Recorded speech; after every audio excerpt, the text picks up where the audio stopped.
Let's fix it. Check whether TPM is already enabled. Search for run and type the following text tpm.msc and click enter. In this page, you need to check the status. TPM is ready for use and specified version 2.0. Verify these two things.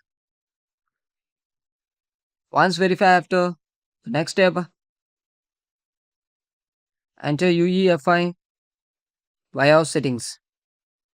For this, click settings, click system settings, click recovery, scroll down, click it, and click advanced setup.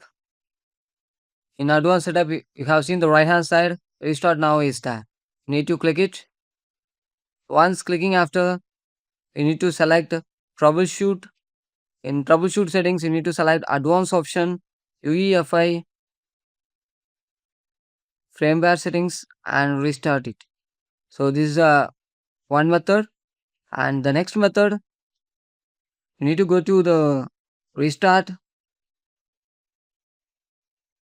click Windows, and restart it.